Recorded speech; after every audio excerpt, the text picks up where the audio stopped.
La política en República Dominicana está muy tensa. La renuncia de Leonel Fernández del Partido de la Liberación Dominicana y el acompañamiento de muchos dirigentes de ese partido a Leonel Fernández plantea temas jurídicos y políticos fundamentales con miras al proceso electoral del próximo año. La oposición podrá crear un bloque opositor unificado. La otra cuestión, ¿será posible que se admita una candidatura presidencial de Leonel Fernández habiendo pasado ya por unas primarias en el Partido de la Liberación Dominicana? ¿Se aplica la ley de partidos políticos en el aspecto de que un candidato que haya pasado por un proceso de elección y haya perdido no puede presentarse otra vez como candidato por otro partido? Hemos invitado a Eduardo Jorge Prats, una de las luces importantes del constitucionalismo y del derecho en República Dominicana, para conocer sus puntos de vista sobre algunos de estos aspectos jurídicos. La primera pregunta, gracias Eduardo, es: ¿tiene posibilidad Leonel Fernández de ser candidato presidencial jurídicamente hablando? Nosotros entendemos que hay una prohibición expresa, tanto en la ley de partidos como en la propia ley electoral, que impide a una persona que ha participado, que se ha postulado para ser candidato dentro de un proceso partidario interno, en este caso las primarias a las cuales se adscribió el Partido de la Liberación Dominicana, que pueda luego aparecer postulado como candidato por otro partido. Tanto en los trabajos preparatorios que rodearon la elaboración de esta legislación electoral como partidaria, estaba claro en el ánimo de los legisladores que se buscaba evitar el transfugismo, pero sobre todo la atomización de la representación partidaria, que es uno de los bienes jurídicos a tutelar por esta legislación. Pero hay un aspecto que la Constitución de la República establece muy claramente: cuáles son las condiciones para poder ser presidente de la República. No establece en ningún momento ningún tipo de prohibición de carácter partidario, sino que dice que tiene que ser dominicano, mayor de edad, no tener ningún impedimento como jurídico, o que no sea militar, esa es otra cosa, pero después no hay aspectos relacionados con partidos políticos en la Constitución. Sí, eso va a ser uno de los elementos a discutir en sede jurisdiccional, pero aquí lo importante es que en la jurisprudencia constitucional comparada, los derechos de participación política, si bien se reconoce su carácter de derecho fundamental, sobre lo cual no hay duda, sí se entiende que son derechos que, por el hecho de que están imbricados, son un enlace o engarzan con lo que es la organización del poder, son derechos de una amplia configuración legislativa, porque de lo que se trata es precisamente de la configuración del estatuto de poder, y los partidos aparecen aquí como un mecanismo de articulación de la voluntad popular, de organización del menú electoral en el artículo 216 de la Constitución, y por lo tanto digamos que no estamos en presencia de un simple derecho fundamental como sería la libertad de expresión, el derecho a la vida, sino de un derecho clave del estatuto político. Pero lógicamente... Pero un aspecto es que el Tribunal Constitucional ha ido abriendo el camino, sobre todo porque parece que se cometieron muchos errores en la elaboración de la ley de partidos políticos, la 33-18. Y el Tribunal Constitucional ha ido eliminando numerosos elementos establecidos ahí para permitir que los candidatos puedan hacer propaganda política, puedan pasar de un partido a otro. Es decir, hay aspectos que ya fueron derogadas. Claro. Por el Tribunal Constitucional. No, de hecho, uno de los grandes triunfos que tuvimos en los tribunales fue la declaración de inconstitucionalidad para el caso de la Asociación Dominicana de Radiodifusora, ADORA, de una serie de disposiciones discriminatorias con relación a la publicidad política. Ustedes fueron los que llevaron ese que luego, caso. posteriormente, el Tribunal Constitucional, recientemente, pues ha anulado un conjunto de disposiciones. De eso no hay duda, y eso será discutido, y esa jurisprudencia, el entendimiento del tribunal de lo que son los derechos políticos va a aparecer claramente si es que esto se convierte finalmente en un contencioso, porque hasta la fecha lo que tuvimos fue la acción de referimiento en el Tribunal Superior Electoral, donde asumimos conjuntamente con un grupo de destacados juristas la representación del Partido de la Liberación Dominicana, y donde el tribunal reconoció que no había turbación ilícita para ordenar esta medida. Está bien, pero si hay esos antecedentes de que el Tribunal Constitucional está liberando algunos de los aspectos que los legisladores cometieron errores, entonces podría hacerlo en este caso. Claro, no hay duda, de eso se trata. Uno de los signos más novedosos y más esperanzadores de nuestro sistema político es la creación de estas altas cortes, lo que hemos llamado la judicialización de la política, que no es lo mismo que la politización de la justicia. Sí. Estas cosas se dirimían antes a base de concordazos y a base de garrote y de balazos. Sí. Ahora se dirime... O gacetazos. O gacetazos. Ahora se dirime en un foro jurisdiccional que permite que la ciudadanía pueda ver las visiones políticas y jurídicas contrapuestas. Nosotros entendemos que sí, que este es un derecho, el derecho de participación política, que puede ser, pero como todo derecho no es absoluto, sí, y puede estar sujeto. Pero si yo decido como ciudadano, o cualquier otra persona decide como ciudadana presentarse como candidato a la presidencia de la República, ¿qué me lo puede impedir? No. La Constitución me lo permite. Tú como ciudadano puedes presentarte. Lo que la ley establece es que una vez participas en un proceso partidario interno, y esto es una manera de evitar la atomización. En el caso específico, por ejemplo, de lo que ha sido la renuncia del expresidente Fernández del PLD, no se le ha, en modo alguno, no se le impide renunciar, ni se le impide formar una formación política. Lo que se le impide es, para el mismo proceso electoral, participar como candidato de una formación partidaria. ¿Por qué? Para evitar lo que decían los legisladores a la hora de hacer la ley, para evitar el transfugismo, para evitar la atomización de la representación política. Es un límite al derecho. Que sus derechos han sido violentados.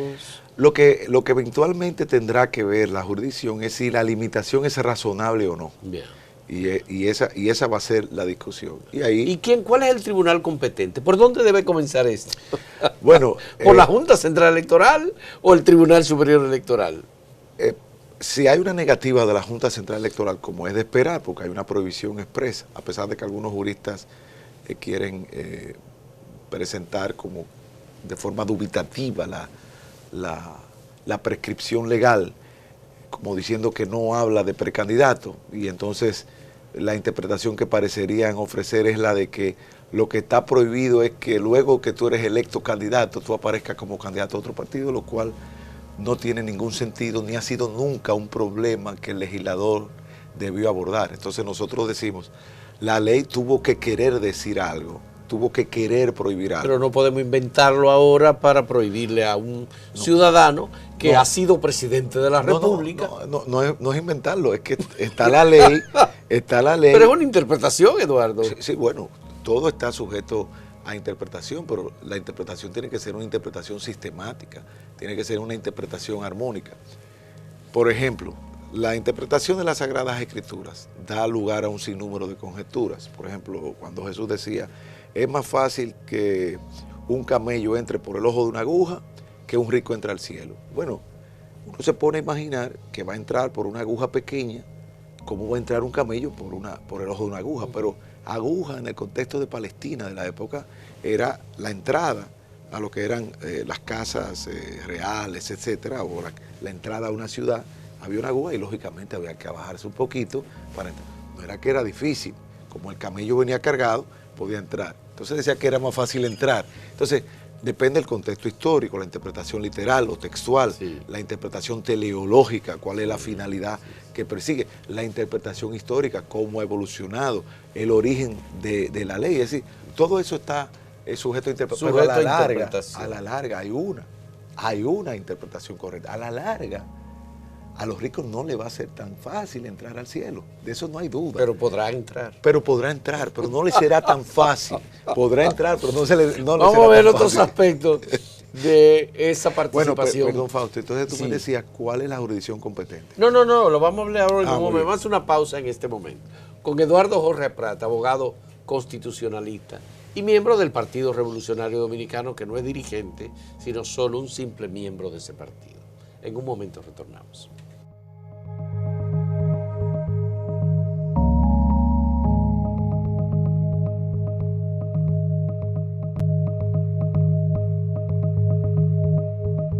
Hay que darle su coñazo. Eduardo, cuéntame entonces, ¿cuál es el tribunal competente para discutir? O, bueno, parece que alguien ya llevó, un diputado llevó una propuesta directamente a la Junta Central Electoral. No conocemos, hemos visto lo que ha salido Sí. en la prensa, pero con relación a la competencia, digamos que también hay una gran discusión, porque algunos entienden que la jurisdicción competente es el Tribunal Superior Administrativo, algunos entienden que es el Tribunal Superior Electoral.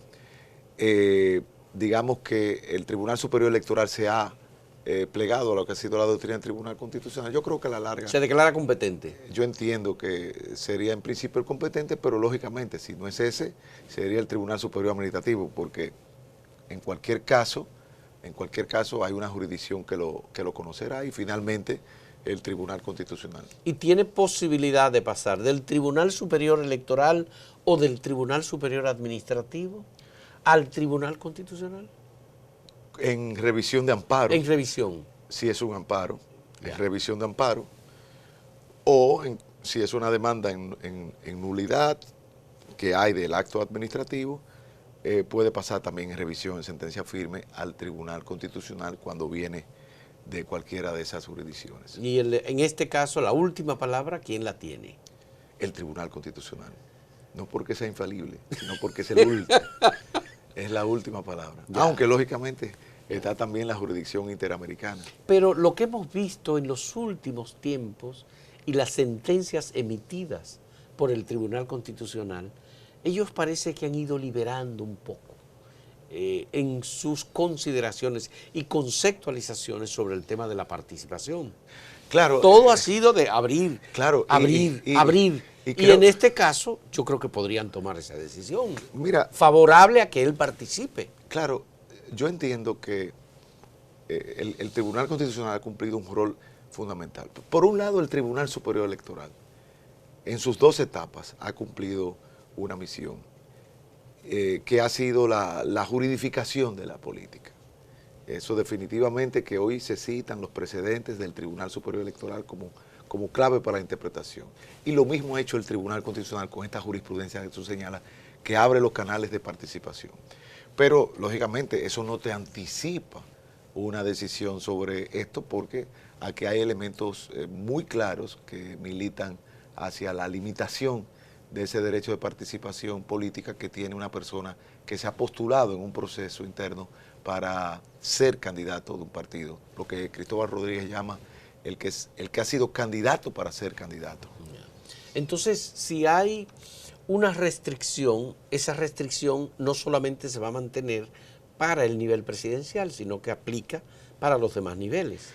Es decir, aquellos que participaron en las primarias y que no ganaron, por ejemplo, no pueden ser candidatos de ningún partido. Así es, Y eso en no- este proceso. En este proceso. Sí. Y eso no crea, con mira al proceso electoral, una especie de gigantismo de las primarias como un elemento de elección, que además solo lo aplicaron 2 partidos de 20 y tantos partidos. Claro, pero básicamente lo que se busca, porque fíjate, en el caso de las primarias abiertas, uno de las características es la posibilidad de amplia participación. Y eso definitivamente que hace más democrático el sistema. Pero un sistema de primarias que no esté bien organizado puede conducir a la atomización de la representación política. Y aquí quiero señalar algo muy importante, Fausto. Una de las grandes bellezas, bondades y virtudes del sistema político dominicano ha sido el haber sido articulado alrededor de partidos que aún con la crisis de liderazgo que ha sufrido el país tras la desaparición de los grandes liderazgos de Peña, Bosch y Balaguer, siguen convocando con gran entusiasmo la adhesión de sus militantes y simpatizantes. Tú tomas el caso, por ejemplo, del Partido Revolucionario Moderno, y ese partido a los pocos meses de ser una escisión del PRD alcanzó casi el 36%. Sí, así es. No creo que se va a producir lo mismo con el Partido de la Liberación Dominicana, porque el Partido de la Liberación Dominicana, por estar estructurado bajo el concepto de centralismo democrático, Sí. porque Bosch decía que él no era leninista, sino marxista, pero en el fondo él era leninista, no marxista, porque la configuración del partido, es de Lenin, a partir del 73, sí. Y eso es lo que ha hecho que el PLD haya resistido con mayor disciplina que los demás partidos todas las crisis, pero al mismo tiempo, al no ser como la palma que se dobla, sino como el roble que se parte, uno de los problemas que tiene ese tipo de estructuración es que no tiene la posibilidad de procesar el conflicto interno como partidos policlasistas, partidos más abiertos, como lo fue en su momento el PRD. Pero ahora, digamos que que no es una escisión, porque no se rompe por dos el partido, y tú te puedes dar cuenta por las renuncias que ha habido, que son de dirigentes medios, pero lo que son los órganos básicos, en específico el comité político, se mantiene en su gran mayoría intacto. Y fíjate que eso fue uno de los elementos que más militó, porque decía el presidente Medina en su alocución, en su intervención, en la última reunión de la dirigencia del partido, sí. Él decía que uno de los problemas del 2015 que se presentó fue la firma de un pacto que hizo políticamente inviable la deliberación por parte de la Comisión Política al exigirse las 2/3 partes de los presentes para la toma de decisión. Eso afectaba un elemento fundamental del centralismo democrático. Dicen que paralizó el Partido de la Liberación Dominicana. Claro, y yo creo que ahí radica la gran diferencia que la vamos a ver con el tiempo en el liderazgo de Danilo Medina. Yo creo que, si no me equivoco, es el primer líder del partido que aparece preocupado por, digamos, la estructura del partido. ¿Tú no crees que la dimensión que tiene Leonel Fernández en la política dominicana, tomando en cuenta que él sacó un 47% de los votos en esas primarias abiertas, crea una crisis política en caso de que se le impida a él ser candidato? Fíjate lo siguiente. Ya no es solo el tema jurídico. Claro. Estoy hablando de que lo jurídico que deriva en lo político. Definitivamente que la no posibilidad de participación crea no tanto una crisis política, pero crea un problema político importante y obligará a esa fuerza de algún modo a endosar el apoyo a algunas de las figuras, ya sea en una primera vuelta y en el eventual caso que haya una segunda vuelta, lo hará. Pero definitivamente lo que quiero señalar, que nosotros entendemos que, entiendo yo, que históricamente las salidas en el PLD no han sido como la que ha sufrido en el pasado el PRD, que sufrió primero la salida de Bosch en el 73 y luego lo que fue la escisión del PRM, que todavía hoy el Partido Revolucionario Dominicano sigue recuperándose. También el Partido Revolucionario Socialdemócrata salió de ahí. Claro. Recuérdate, con Acoy tú fuiste parte del PRCD. Claro, sí. Bueno, vamos a hacer una última pausa en este diálogo con Eduardo Jorge Prat, abogado constitucionalista, sobre este tema de la posibilidad de que Leonel Fernández pueda ser candidato o no.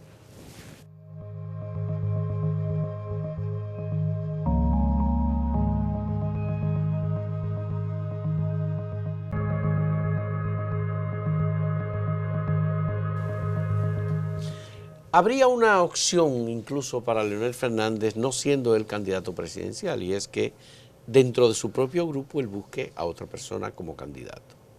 ¿Eso tú crees que estaría posible en el escenario electoral dominicano? ¿Sí? Yo pienso que no, Fausto. ¿Tú crees que no? Porque una de las características del liderazgo de Leonel Fernández es su personalismo, en el sentido de que esta decisión, por ejemplo, se produce porque él no ha podido ser el candidato del PLD. No es como la salida de Atuay de Camps del PRD por una cuestión de principio contra la reelección. Ni siquiera la salida de Hipólito y Luis Abinader y el grupo dirigente histórico del PRD, ni la salida de Bosch en el 73.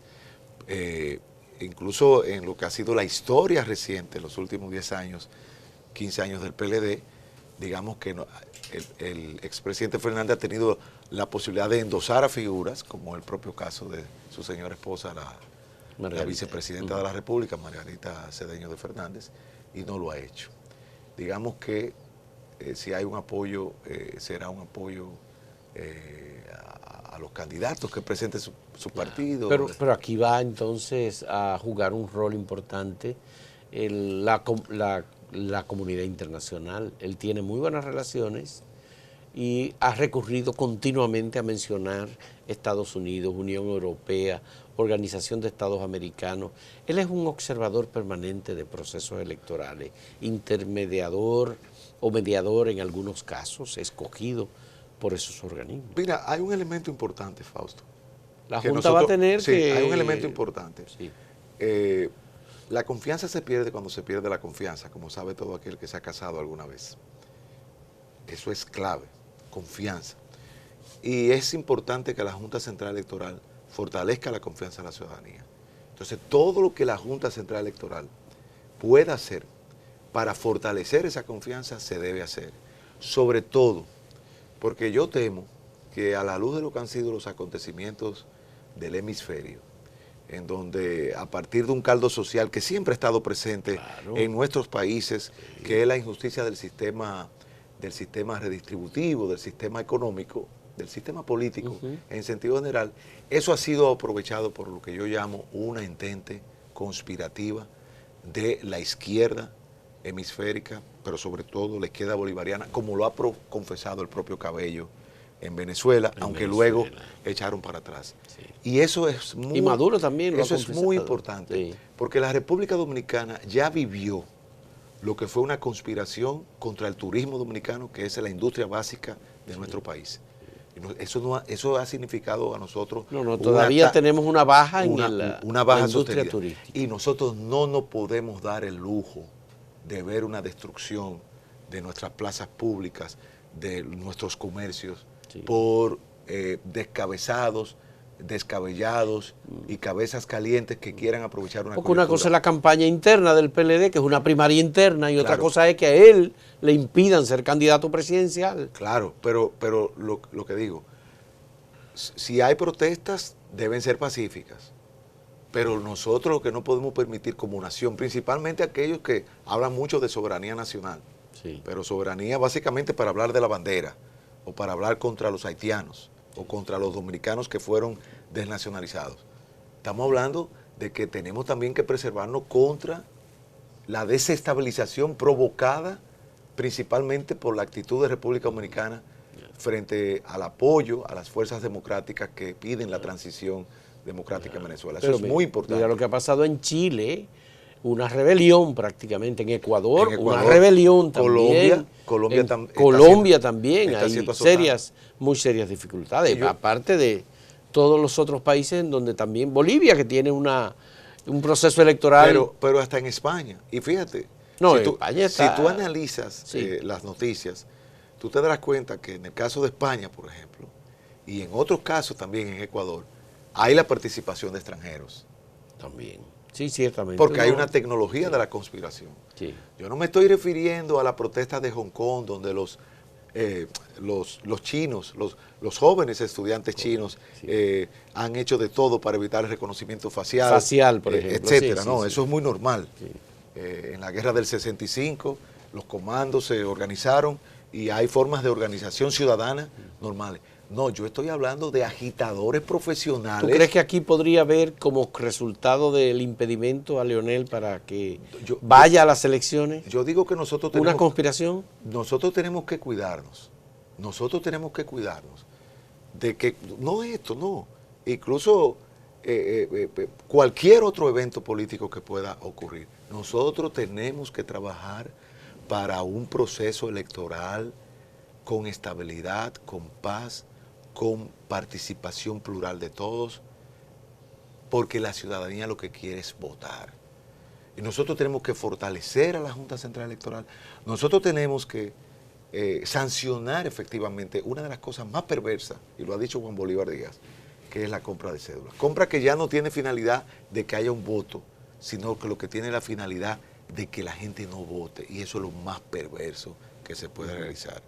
Por eso nosotros para los procesos electorales tenemos que dar el mayor número de facilidades a los ciudadanos de a pie para que puedan ejercer su voto, sí, con el transporte público y el derecho gratis, a tener una...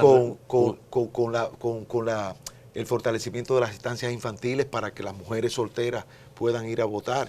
Y el sacar una copia de su cédula, un duplicado, que sea gratis. Hasta el último día, para que tú puedas votar. Eso se... Pero además, incluso... Y permitir votar hasta que haya votantes en la mesa. Mira una cosa que porque eso es fundamental. Mira, porque la gente dice, que están votando. No, todo el que llegue antes de las 6, que vote. Tú recuerdas que aquí se compraron los captadores de huellas, ¿verdad? Sí. La Junta Central Electoral los tiene. Sí. Bueno, pues esos captadores de huella pueden permitir que aquella persona que con su huella digital, sin cédula, sea reconocido y aparece su documento, pueda votar sin la cédula. Y fíjate, Fausto, que puede hacerse. Mira, no hubo una queja de votantes en el proceso que pasó de las primarias abiertas. No hubo queja de votantes. Bueno, algunos errores se cometieron. Claro, hubo personas que quisieron votar por un candidato y al final terminaron votando por ninguno. Fausto, uno mismo cuando llega al aeropuerto que tiene que poner el pasaporte, el autogay ese que se llama. Y uno es una persona educada. Sí, resulta complicado. Resulta complicado, entonces es un proceso. Pero todo ya estamos alejándonos del trauma electoral del 94. Yo me recuerdo la vez que mi papá llegó, que acababa de votar por Augusto Lora en el 70, siendo PRDista. Y yo tenía 6 años. Me dice, Eduardo, soy PRDista, pero fui a votar por Augusto Lora, a ver si salimos de este balaguer. Y ese fue el año que se creó el registro electoral. Y lo que yo viví como adolescente fue el trauma. En el 74 la oposición retirada, en el 78 el gacetazo, el robo de los 4 senadores. Luego, el inicio de las primarias cerradas en el PRD, la apertura, el surgimiento, por primera vez se habla, los 7 precandidatos, Mejía Ricard, Magluta, etc., que lo lanzó Peña Gómez. Todo eso lo hemos vivido nosotros, pero los jóvenes ahora no tienen que vivir eso. Estamos hablando ahora del voto automatizado. Estamos hablando de que ya hay tecnologías que permiten combatir el fraude. Pero ¿qué es lo que no se puede hacer por tecnología? La confianza que tiene que ser restablecida en los actores políticos. Entonces, Leonel Fernández puede permitírsele que participe como parte del proceso. Es que la ley no le permite. Pero que la ley no puede ser una dictadura. No, pero la ley hay que aplicarla. Bueno. La ley hay que aplicarla. La ley puede ser injusta, pero no es inconstitucional. Bueno, muchas gracias, Eduardo Jorge Prat, abogado del PRD, militante, no dirigente, por aceptar este diálogo y apoyarnos con sus puntos de vista sobre este tema que está comenzando el debate sobre esta cuestión. Y muchas gracias, por supuesto, a ustedes por la compañía.